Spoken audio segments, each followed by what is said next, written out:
قضى شرفتان waxaa maanta boorama loogu sameeyay ugaaska beelaha deega goboladan awdal salal iyo gabiley ugaas Cabdirashiid ugaas Rooble ugaas Doodi waxaana u sameysay beel kamid ah beelaha deegta goboladan awdal salal iyo gabiley taasoo ay ka soo qayb galeen hogaanka dhaqanka ee beeshaasi aqoon-yahanada culumaadiinka iyo qaybaha kala duwan oo beeshan ka kooban tahay waxaana qada sharaftan markii ay dhamaatay hadallo ka jeediyay madashan qaar kamid ah hogaanka dhaqanka ee beesha maanta qada sharafta u sameysay ugaas Cabdirashiid ugaas Rooble ugaas Doodi waxaana qaarkood hadaladooda kamid ahaa هل أيده أواسك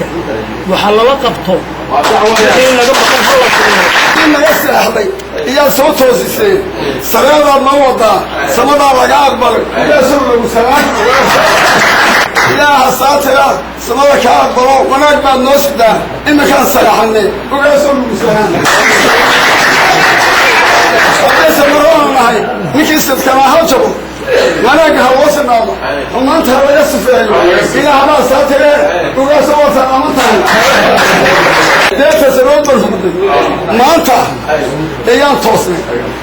سير كمان لو اسمه كي توران سوريا تلديها الماتو قدامنا هي أنا كبار عالم قد بورسبانا إله النسفة إسكان ورجاليسي هذا يوم حجبه سلام سكوتنا الله نورمي مضح ميل كسر رسول الصلاح أي مجرد وأوجاس كيس مرون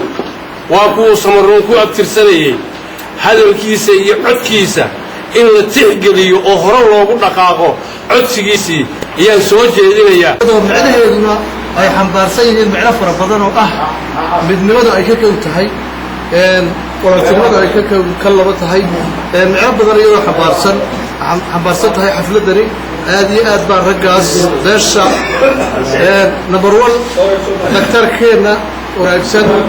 مجالد الجورة دكتور عبد الرحمن جامع هذه هي أنت لسه أبى بشيء هي دمام بينوين تا بحبر آدم سمراس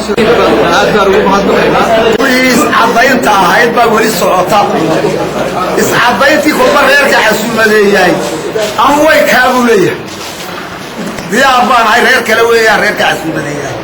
سيدا درتين حافظة يلدوري سراكا هوري ayaa liifu socdaa wali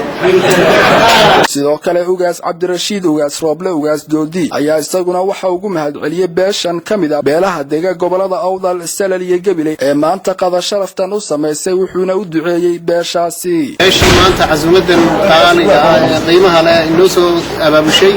oo soo dadaashay oo sameysay casuumadan maanta bahabar aadan ayaa Dr. Cabdirahmaan oo isaguna mas'uuliyiinta aad iyo aad baad ugu mahadsantihiin isku keenida ummadeeni dhammaan bagada bulshada isku keenteen iyo beelaheeni kale dhulkan dadkii deganaa oo dhan ee Soomaaliyeed aad isku wada keenteen xafladda weyn aad iyo aad baad u mahadsantihiin waafaqay midniman ilaahi baryana ilaahi noo si adkeeyo midnimadeena allah inoo adkeeyo waafaqada allah inoo adkeeyo ilaahi dhulkeena nabadgeliyo allahna haysana ilaahi noo ziyaadiyo culimadeena ilaahi noo barakeeyo awlaad allah inoo barakeeyo guriyaha allah inoo barakeeyo ilaahi arsaaqda dhulka uu dhigayna ilaahi noo ziyaadiyo ilaahi noo ziyaadiyo mashtarka allah inoo barakeeyo ilaahi ummad dhulkeena ilaahi khayraad allah inaga wada siiyo xabadeenna iyo iska jeclaanshaha iyo walaalnimadana allah inoo ziyaadiyo Cabdi Fataax Axmed Hadwanaag News magaalada Boorama